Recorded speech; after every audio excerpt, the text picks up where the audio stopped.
Welcome to Strategy Talk, where the editors of Strategy Page discuss current events with a splash of history. I'm Dan Masterson, host of Strategy Talk. With me today is the editor of Strategy Page, well-known military author and game designer Jim Dunnigan. Also joining us is the associate editor of Strategy Page, columnist and author Austin Bay.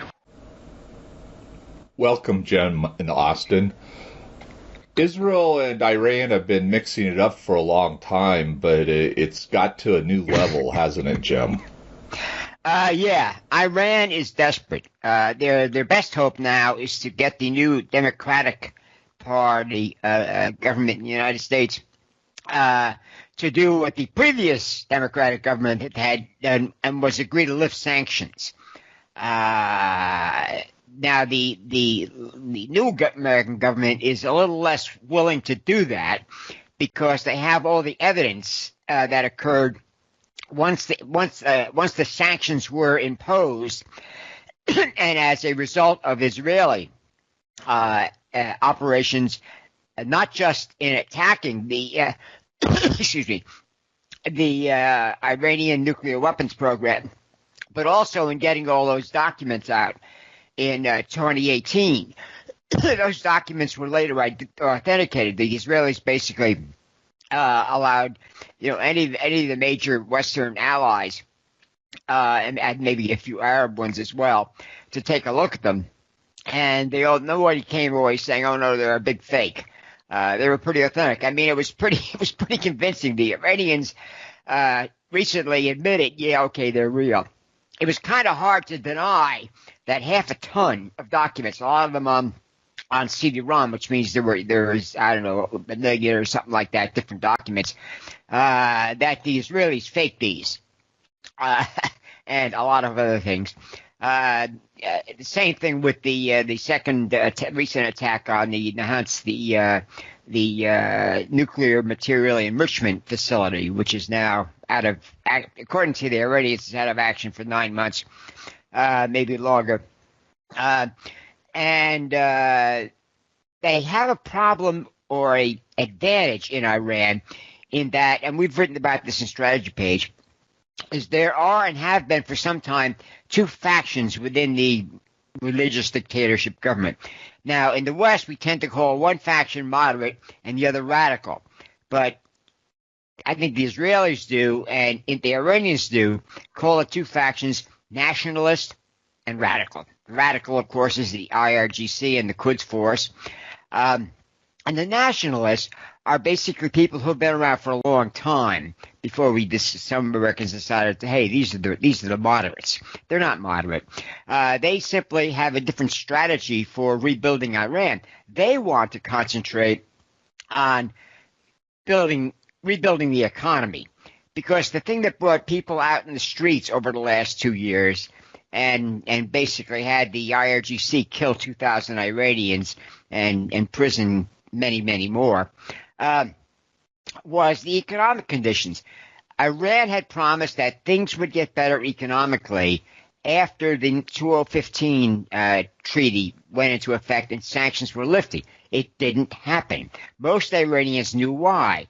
Partly it was the corruption, which is now squarely in the laps, as it were, of the Islamic, the religious dictatorship. I mean, there's been scandal after scandal. I mean, public scandal, mainly because the children or grandchildren, in some cases, of the founding, ayatollahs, the senior clerics, were caught using their social media a bit too freely. Sending out. Now they did it. Admittedly, most of them did it to close, to their own inner circle, as it were, of friends. Pictures of them cavorting, as it were, often with their Iranian girlfriends in the West, in doing very un-Islamic things. Now, they apparently, the religious dictatorship, the members who were, responsible for this hellspawn, as it were ordered to get them in shape. And they did rein in most of them, because I think they were pretty harsh, as it were, because they gave the government not just the bad name in the West, where they didn't have to go much farther to get a bad name, but inside Iran. Those pictures got back to Iran because there were a lot of Iranians living outside Iran who communicate very carefully via the internet or by personal visits, to Iran. So it just takes it longer for, bad news like that to get back into Iran. Well, get back it did. And this was notable because the 2018 insurrection, as it were, inside Iran, occurred throughout the country for the first time in areas that the IRGC considered their homeland, the places where they recruited most of their people. For the Quds Force, for the IRGC, for the Basish, that's the paramilitary reserve force of basically street thugs. Whenever there's a disturbance, they get basically mobilized, put on the payroll for a while, and all they have to do is go out there and beat anybody who's protesting the government. They realize that they're losing their recruiting base. They're losing their base, as we say in the States. And this scared the IRGC. And what they proceeded to do, they do periodical, and this is something every totalitarian government in the modern period, like the communists and the Chinese, they have a secret polling operation which takes classified polls of what is going on in the country, unvarnished, so the bosses can see what's really going on as opposed as the propaganda. In other words, they understand the worst thing you can do is believe your own propaganda. No, we want a truth department, if that can be believed, but they do. And the latest one, which of course eventually was leaked, which is another example of, well, they blame it on the Israelis, but the problem is there are a lot more anti-government Iranians. And that's what scares them even more, because they found out with this latest operation against the nuclear facility that the key person, the key insider, was an Iranian who conveniently left a few days before the explosives were set off, remotely from outside the facility. So there was nobody to catch. In fact, as far as I know, they haven't caught anybody yet. They identified this guy, which was mortifying, a trusted, technician working on the most sensitive operations. And, of course, this guy is also going to report that, of course, we're working on nuclear weapons. But the Israelis have had a lot more of those before, but a lot of people in the West just close their ears and, no, we can make a deal. The nationalists, if a deal is made, they want to basically divert a lot of that money to improving the economy. Now, the latest IRGC secret report said the same thing. Now, that's unusual because it's the hardliners who have to sign off on these reports. I mean, they basically keep an eye. There are different departments in the IRGC that spy on each other. And again, that's an totalitarian government routine to make sure there is no, a hotbed, as it were, of resistance inside the government. And they basically said emphatically that the main complaint of the Iranian people is the corruption within the government.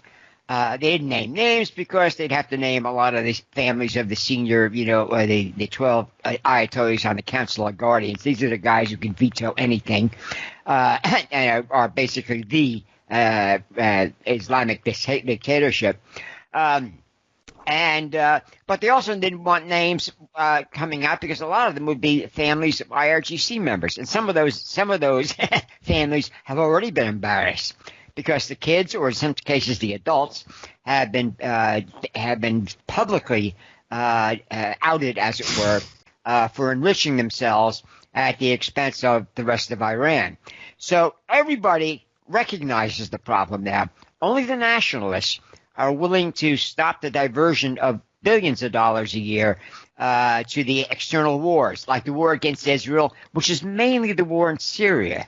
The war, all the Iranians, and there are more of them, they've had to cut their mercenary force a lot, but they've maintained as much as they could by basically hiring cut-rate Sunni mercenaries who are willing, they're starving, and they're willing to work if they get a job, and they offer them a job basically maintaining order for Iran in areas close to the Israeli border. And they're doing this all around, all through the border, and most of the border is occupied by Sunnis or various other minorities. But the Iranians are the IRGC is willing to make deals in order to basically get close enough to Israel to launch a devastating attack. Now, this latest missile attack, when we ran that, we do a last-minute update, as it were, to check for anything. And the news was coming in, and we mentioned, that this has happened before. These anti-aircraft missiles, if they don't self-destruct, and that's a mechanism, that's something else that can go wrong in the missile. They will continue on a ballistic trajectory and land inside Israel. But all the earlier ones have landed, just across the border or not too far deep into Israel. And a couple of them were taken out just in case by the anti-missile systems Israel has. But the latest one got 300 kilometers into the central Israel, which is basically a desert, but it's also where the Dimona Israeli nuclear research facility is, where their nuclear weapons were developed and updated, and as so on and so forth. The missile didn't hit anything of value. There were no casualties. It basically landed in the desert, and they were able to collect components. And apparently, the early reports were, yes, it was a SA-5 Russian SAM surface-to-air missile, which is commonly used by the Syrians. And again, we reported in our latest update on this that these missiles have been adapted in the past for over 50 years, especially American missiles like the Night Hercules.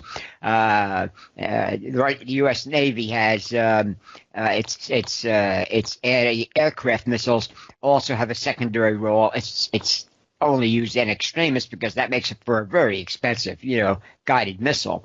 But as far as the IRGC goes, no cost is too high in terms of money or the lives of people in other countries to get a shot in at the Israelis.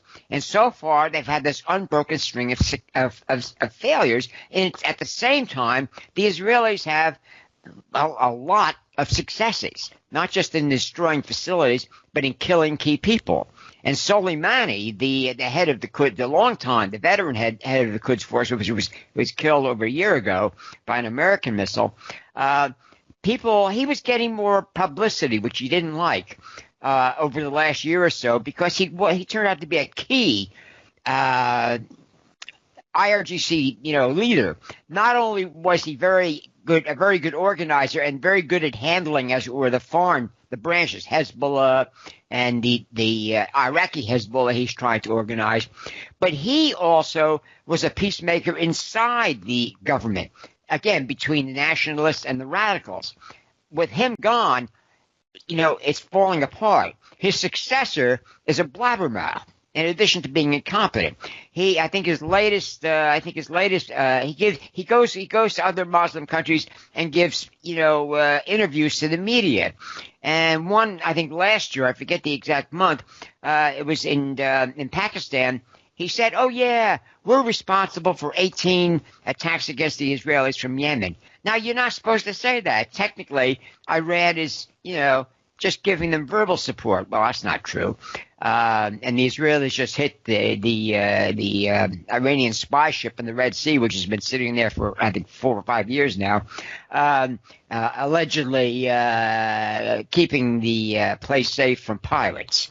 But also, they apparently just had an unwritten deal where they would not use a lot of suicide boats, missiles, and naval mines to disrupt traffic if the Arab coalition in Yemen did not take out their boat. Well, the Israelis, put a hole in the hull, and there may be more because the Israelis are saying, "Look, that's fine for you guys, but our country's at stake. You're just worried about, putting more naval forces in there, more effort into defending the Red Sea from Iran."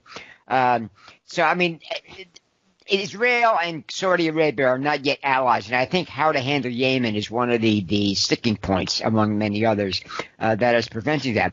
But the Gulf Arabs, the UAE, and others are leaning this way. Kuwait, they're all for an alliance with Israel because the UAE pulled out its forces out of Yemen last year, again over differences with the Saudis over how to handle. Now, for the Saudis, it's a real threat because if the Shia rebels in the north are left alone, if there's any peace that doesn't basically put them under control of a central government, then the Iranians have basically a sanctuary for launching more attacks on the Saudis. So you can see the Saudi point of view. But they're unwilling to commit major land forces to Yemen because they haven't got a lot of land forces. They haven't got a lot of land forces that can rely on. They've trained a lot of pilots in basically carrying out airstrikes, and that bothers the Iranians. So does the UAE. In fact, I think the UAE aircraft are still operating to a limited extent in Yemen, I think mainly for training purposes. You got live targets you can practice on. But the Saudis simply don't have the capability of shutting down the Iranian presence in Yemen, and they are at their wits' end. Because they're basically threatened both from Iran directly, and as that attack on their oil facilities last year proved, and from the Yemenis. So Yemen, the Iranians feel they're in a pretty good situation if they can only basically not just get the sanctions lifted. That's important for them because they are very tight on cash. They've had to cut the payroll for Hezbollah, which caused a lot of unrest in Lebanon among Hezbollah, which is back on its heels anyway because of the more disruptive influence they're having on the Lebanese government. And that's part of the desperation of Hezbollah because they've been losing popularity, for over a decade now. And when Iran ordered them to send thousands of Hezbollah trained gunmen into Syria, that really hacked off the Lebanese because the Lebanese expected that war to be over quickly, and it would have been by 2015 or 2016 at the latest if Iran hadn't stepped up its support, which they were able to do after the sanctions were lifted, and then Russia decided to come in, mainly because the Iranians were successful. So the Russians said, "Hey, we can get a piece of this." The Russians have always wanted a long-term naval base in the Mediterranean, and the Syrians technically have already given it to them. The 40-year lease has already been signed. But in addition, they threw in Yemen air base, a major air base up near the Turkish border. That is basically the Russians have a long-term lease on. So they got what they wanted, but now they have to hold on to it, and they're doing it along with the Turks, who are not there to really shut down the Assads. They just want to keep the remaining terrorists out of Turkey, or at least the terrorists they can't co-opt. So the Assads are seriously holding covert negotiations, well, not so covert of people like us are talking about, with the Israelis, because the Israelis have expressed a willingness to accept Assad staying in power. And basically, Assad is the devil they know. That's always a problem when you kick out a dictatorship in a hostile Arab country. You never know if the successor is going to have to, become worse simply to maintain his position. But the successor, if the successor to the Assads is Iran, or if Iran simply makes sure that the Assads stay on their side, Israeli is in the same situation as Saudi Arabia. They have a sworn enemy. I mean, as far as Iran is concerned, the Saud family, the Saud clan, which would cobble together Saudi Arabia, back in the 20s and 30s, is as bad as the Israelis. And the Americans are the great Satan because we have the most military power, and we've been basically major supporters militarily of both Saudi Arabia and Israel. And now this to the man from Mars, so to speak, which is what we try to do when we analyze these things. It's absurd for Iran to think that they're going to overthrow Saudi Arabia, and in effect all the Arabian Peninsula, Arabs, as well as Israel, and do it without causing enormous devastation. That's one reason why nobody in that region wants the Iranians to get nukes. It's not that they're not certain that the Iranians would use nukes, because that's not the way historically the Iranians have rolled. But that assumes that the radicals, the IRGC crowd, and the IRGC has threatened this in the past when things got really bad, before the 2015 talks, and when basically the Iranians were losing a lot of situations. The IRGC said, the way to peace, the road to peace is not the road that we will support, which is another way of saying you value your lives, you basically maintain our power and allow us the opportunity, if necessary, to grab control of the nukes and do what you don't have the guts to do, and launch a nuclear strike on Israel, which of course is, most Iranians realize that's suicide, because, we've been threatening it, we've been being bad boys for decades, and how many, the Americans, well, the Israelis will, but even the Americans might pop a few nukes in there just to say, yeah, we help to cleanse the world of a, as they say, existential threat. So it's a very nasty situation, and the Iranians cannot enjoy the luxury of assuming the Iranians will magically, see the light and become the Iranians of the pre-revolution, era. Austin, you have some thoughts on this. Yeah, Jim gave a great overview, and in some cases some detailed analysis of the current situation.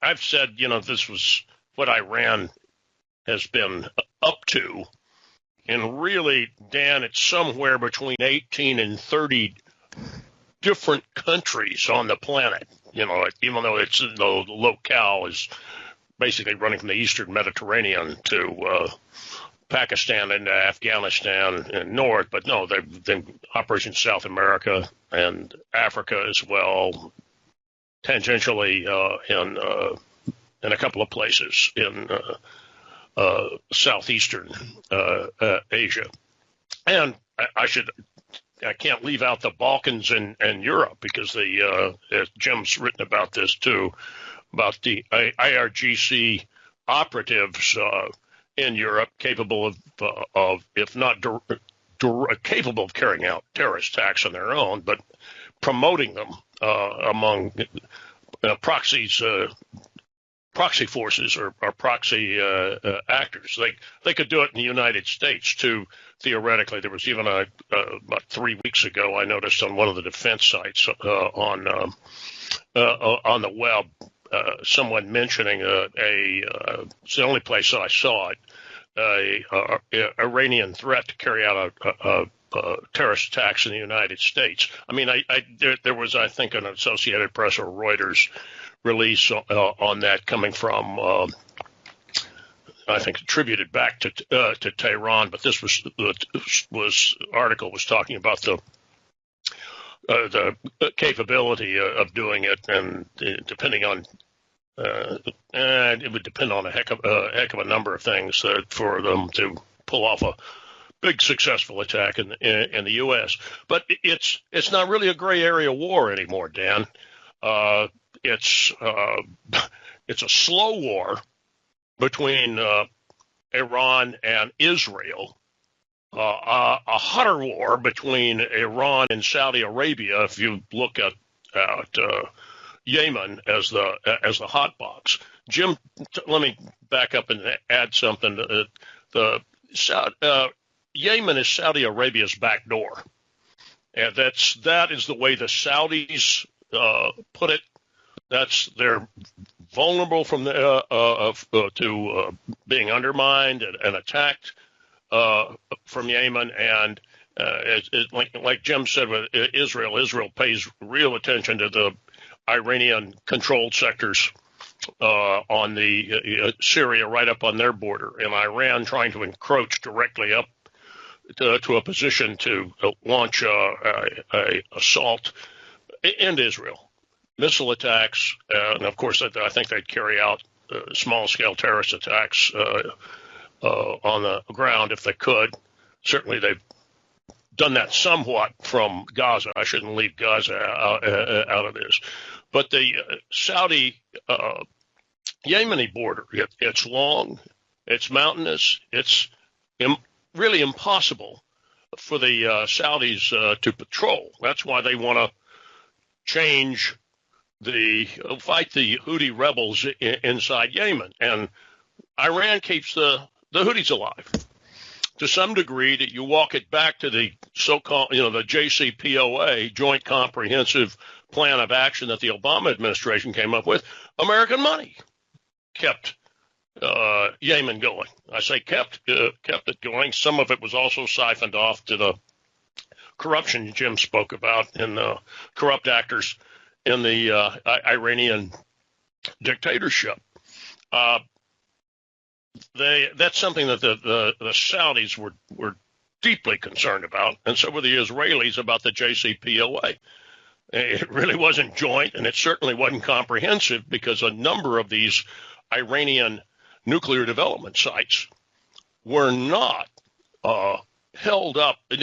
There were not rigorous inspections. The Iranians would have time, months in some cases, to move, hide, rearrange equipment at some of these sites, and there were several military sites that were completely excluded from the JCPOA. It was complete figment, and yet it was sold by the Obama administration. And you hear the Biden administration wanting to bring it back as if it was some sort of magic.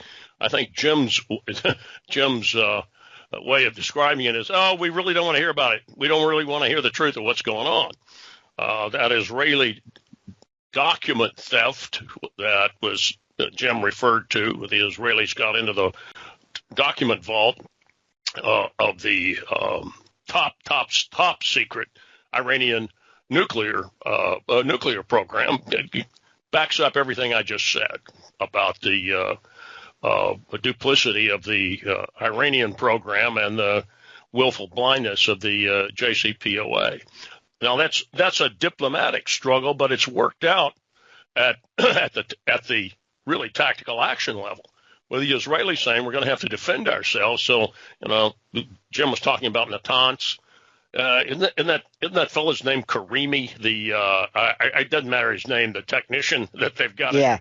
Interpol's looking for now. Well, no, that's the thing. Interpol hasn't decided yet. I know that, Jim. Yeah. I know that. I'm just amused by that. That the Iranians went to Interpol.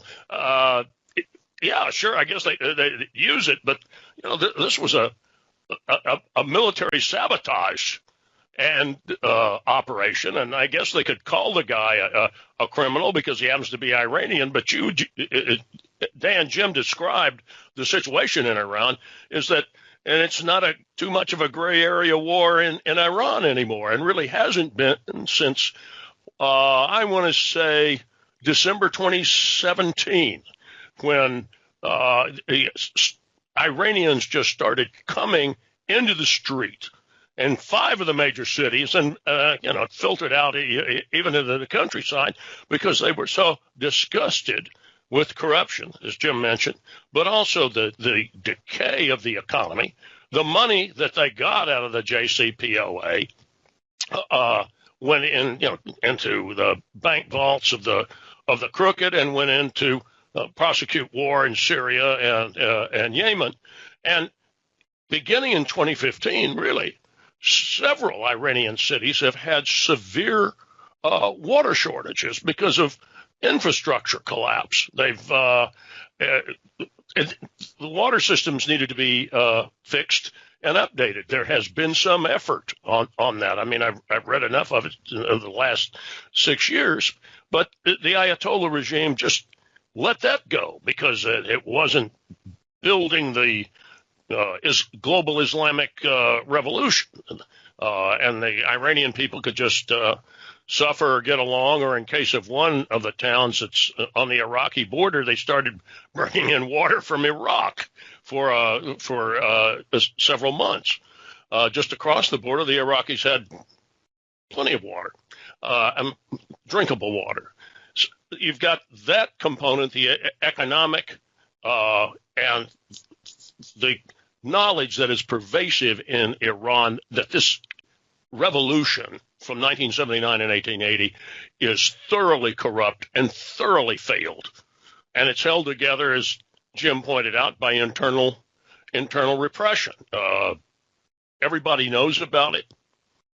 The impression, and I get that actually you get this from Iranian expatriates, it's worse, the corruption's worse than under the Pahlavis, the Shahs, and no one believes anything the regime says because back corruption. They're so crooked.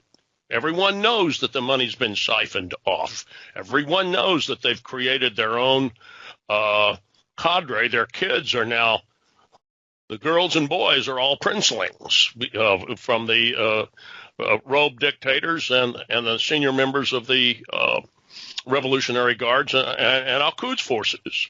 They've gone the same path that the corrupt Shah's regime went, and taken it a couple of quanta up. They're even, again, like I said, worse than the Pahlavis. One last comment on the way the Israelis, I was going to get into the tactical or operations. The Israelis have been very, very astute about their strikes on Iranian-backed proxies and Iranian operatives in Syria. You see fewer reports now. For one thing, as Jim pointed out, the Iranians are short of money to prosecute the war in Syria. But you see fewer reports because the Iranians have gotten very, very careful. And the Israelis are still watching them. But then a lot of the targets have already, the weapon storage sites and the like, have already been bombed and in Syria. And the Israelis have moved again to operations in Iran. They've shown repeatedly that they can conduct cyber-related. Including what was it? 2 years ago, they shut down a port by messing up the traffic control mechanisms and shutting down some of the digital controls of the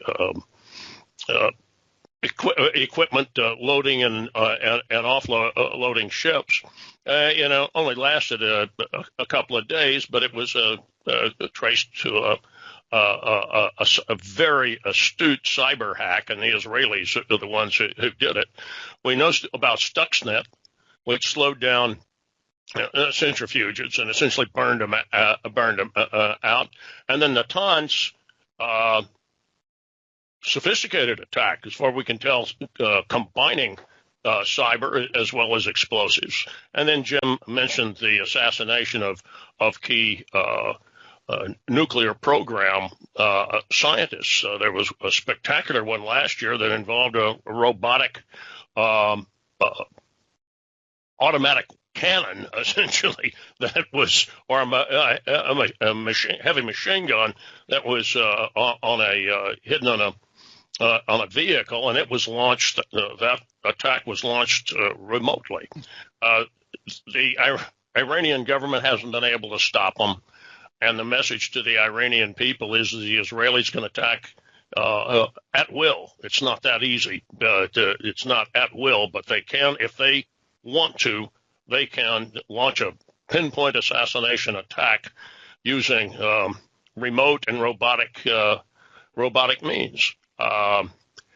You'd think the Iranians would wake up, but as Jim says, the hardcore they are not rational. They are zealots.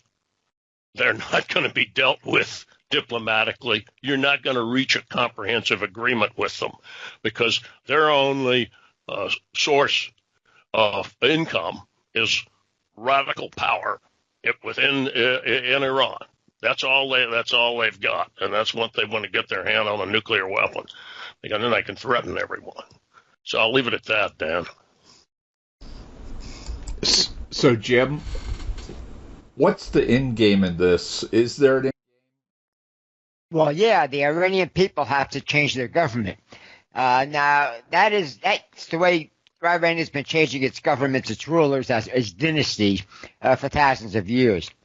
The Shah's father founded the Pahlavi dynasty by basically coming in and telling the clergy, who have always been more active in politics than in any other Muslim country, that if they get involved, they'll die. He'll drown them in a river of blood. And he was the kind of guy who could back that up. The son, again, as Austin pointed out, the next generation, it tends to be more kinder and weaker. And the Shah refused to do lots that. of money in British and French and German banks. That was the son. Yeah, I mean, the Shah realized that in order to maintain any prosperity in Iran, he had to maintain the viability of the oil export business. And the Iranians also realized that they next to Israel and perhaps Turkey, they were the most advanced, technology and culturally. I mean, they were Shia Muslims mainly to spite the Arabs, who were Sunnis, They wore their religion. Most Iranians wore it rather lightly, something you couldn't get away with in Saudi Arabia. And the threat of Iran to the Saudis goes back way before the revolution. One thing I'll never forget was the mid-'70s, maybe a little earlier. There was an article in New York Magazine it's still around, New York Magazine, but they do a lot of popular, current affairs pieces. And one headline piece was about the threat of Iran to Saudi Arabia. And on the cover, they had Iranian Marines storming ashore from U.S.-built, amphibious ships to basically take the Iranian oil. So that's an old threat as far as the Saudis are concerned. Now, the Saudis were mad at us before the Ayatollahs took over because we were basically arming the Shah. Now, we did that because we thought we'd keep the Shah in power. But we missed the point that the Shah's got to keep the Shah in power. And Americans were warning him. He says, look, you got to be like your father. And he said, oh, no. I can do it, I can do it without being, such a threat to the Iranian people. But, that may have been the more humane way of dealing with it. But humane doesn't fly in Iran. I mean, in most countries in that part of the world, getting along and working things out peacefully, there's only a few countries in the Middle East that do that successfully. And even those that try, like Lebanon had something going after, basically, Middle Eastern history begins, modern Middle Eastern history begins when the Turks chose the wrong side in World War I and their empire, the Ottoman Empire, was basically destroyed. The British and the French took over administration for about a decade or so of the Arab countries. Well, Egypt had already separated itself, again with British help, from the Ottoman Empire, and the Italians had helped, ease the Ottomans out of Libya, and the French out of, Algeria, and of course the Spanish did it themselves by driving the Arabs out of the Andalus. But World War I finished the job, and a lot of Turks, as subsequent history, the Ataturk and what have you demonstrated, were glad to be done with them. I mean, it was painful for have to do it themselves. So yeah, the British in a way did them a favor, and of course the Turks proved they were still Turks. After the initial peace treaty, and the Turks said no, that won't do, and they went to war again, and they won. I mean, again by compromising. They weren't allowed to hang on to their oil. There was a lot of the only oil that Turkey was getting with all the oil discoveries in the Middle East was in Mosul province. Now, Mosul province is one of the three regions of Iraq, and it was never individual. It was always part of what we would call metropolitan, the homeland of Turkey. The Baghdad, province was considered a conquered, an occupied province, and the Basra province, which was majority Shia, was again a administered part, and some parts of the Arabian Peninsula were kept out of Turkish hands by the Britons coming in, saying, "Look, if you want to grab these Arabs, you got to go through us." And the Turks said, "Nah." I mean, the Turks are calculating. They said, it's just not worth it. And in fact, the Iranians are still very calculating in that they made probes into Africa, especially in Nigeria, and it didn't go very far. They probed in America, seeing if they could get something, significant going. It didn't work. They tried it in South America. Didn't work. So they just pull back. I mean, they don't abandon these operations. As Austin pointed out, they keep, whatever agents they can, in place. Better to keep them alive and quiet, but still alive and active, than to have them keep trying to sling bombs until they're all dead. But they will basically follow the path of least resistance. And when Yemen opened up an opportunity, the Iranians were already there. It turned out they later admitted that they'd been providing aid to the Shia tribes in the north for over a decade before things started to heat up in 2013. And again, if you know the history of the region, you can understand why. When the Ottoman Empire fell apart, the Turks controlled the Hejaz. That was the Mecca and Medina, which were always cash cows, because so many pilgrims with money would come in, and as long as the Turks offered protection and what have you, they took a big chunk of it. But they also had to control the Red Sea coast, and that was Shia. South of the Hejaz, you had these Shia tribes, which extended from south of the Hejaz, the Mecca area, south into what is now northern Yemen.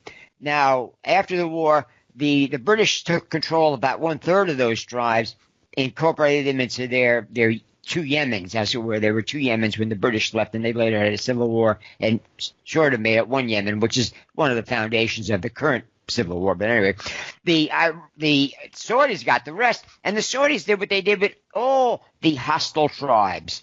Saudi Arabia is a very tribal country. They basically, stuffed their mouths with gold, as it were, and made them very happy. And they're so happy that they have not supported their Shia brethren, across the border in Yemen. They won't necessarily sign up, to go fight them, but they remain loyal to the guy who pays them. And they know that the Yemenis cannot pay them. If they want to give up their lifestyle and a lot more, sure, they can go to war with the Saudi Arabians, but they've tried that in the past. They tried it with the Turks, and the Saudis offered them a deal that they could live with. But the Saudis could not do that with Yemen, because Yemen, before the oil, was the most prosperous part of the Arabian Peninsula, because they had water. So the Yemen it was the only part of Arabia that got the monsoon rains. The rest of it was basically a howling desert. Oil changed all that. But Iran, even before the revolution, was looking at all that oil and saying, we could make better use of this to rebuild our empire. So the threat was there even before the Ayatollahs took over.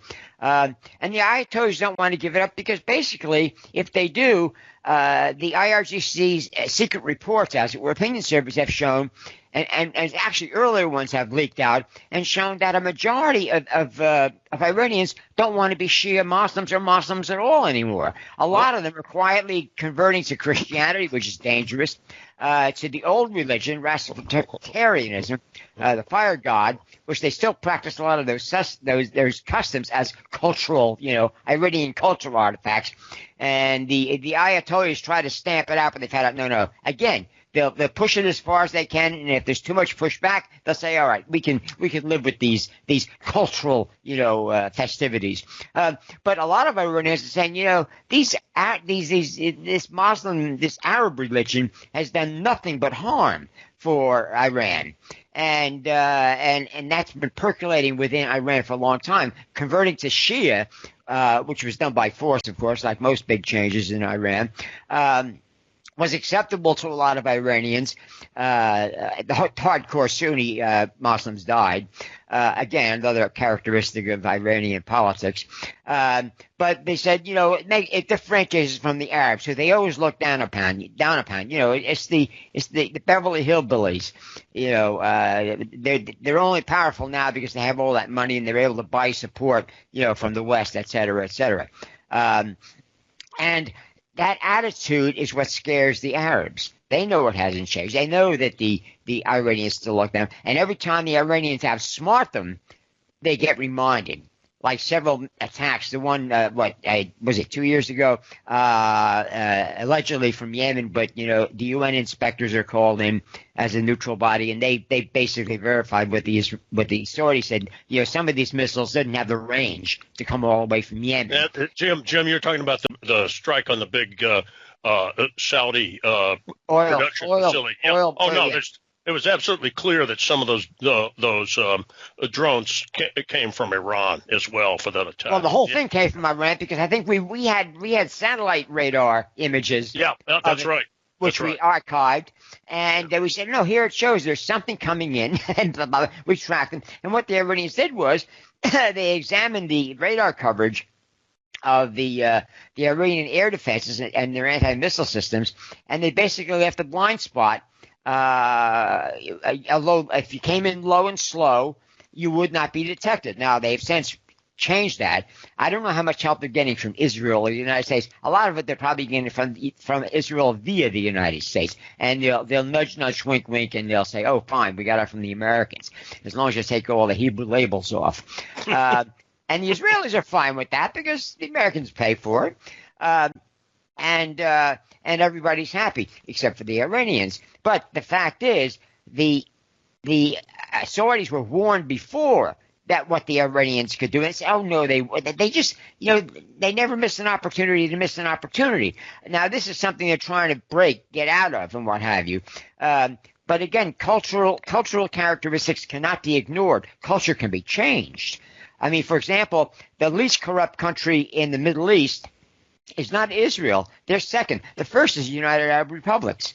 And they realized, look, if we want to become a business center, they're already planning. They're way ahead of the Saudis as a post-petroleum, as it were. You mean the United Arab Emirates? The United Arab Emirates, right. The UAR was Nasser called Egypt. Yeah. The UAE has always been, more amenable to outside partners. And that again, the British went in and protected them from the Turks. And the UAE said, we won't forget this, and they've been faithful. And basically, they're a place where anybody can do business. Now, anybody means anybody, so it's unfortunate. But again, that's how they maintain their status as a friend to all and a target to none. Even the Iranians, don't go after them. Not yet, anyway, because it's a place they can send people in to do business. Well, Jim, they actually have gone after them because they grabbed quite some time well, I know, and they have a couple of those little islands. And they have claims on other territory. Right. Some of it, an integral part of the UAE. But again, the Iranians say, look, we'll forget that as long as you let us, trade like everybody else. Now they can trade, but up to a point. Again, the UAE is really fanatic about maintaining even-handedness. In other words, other than the occasional, Western couple who get caught, making love in the sand dunes, as long as you follow certain rules which are liberal by Middle Eastern standards, they're a little restrictive by European standards, they're glad to have you. And that's one reason why they're a vacation spot for a lot of, Arabs from more restrictive countries, especially Saudis, because they realize, hey, you want to let your hair down, but you can't afford, to go to Europe. And you don't want your wives and daughters to go too crazy, go to the UAE. It's safe hedonism. They picked up some of the vacation tourism crowd that used to go to Lebanon before Lebanon was destroyed. Oh, well, they picked up more than the vacation. I know they did. Can I make a point about? I'm glad you got into the religious and cultural components. And Dan, this might be a way to wind it up a little bit. The Zoroastrianism has been a cultural and really religious power within Iran, because they were Zoroastrian, Zarathustra, and their form of Shiite Islam is, according to my Sunni imam experts, is just riddled with Zoroastrianism, which is when the Sunnis say it's heretical. All right, that is one aspect of the problem, but the next step back is, and Jim, you were talking about the ethnic conflict. Remember, Iran is Aryanistan, Aryans, and the element of feeling superior to the Arab and Jewish Semites on the other side in Sumer, on the Arabian Peninsula, wherever, it really is part of the aggressive energy on the part of the Iranian leadership, and they try to tap that also within their own country. The feeling of ethnic superiority over the Semites across the Gulf. The problem is that their government has failed their people so desperately that Jim's right. I think that the 1996 edition of Quick and Dirty Guide to War, what's going to end the Ayatollah regime in Iran. I'm paraphrasing it, Dan, but you can go back and look at the intro to that Iran chapter. It's when the Iranian people decide they're willing to spill their blood inside to topple the regime. And we still haven't seen it yet. Well, that's a good. We're seeing more of it. No, that's right. Well, that's a good place to wrap it up. And we'll talk to you gentlemen next time. Bye, guys. Bye.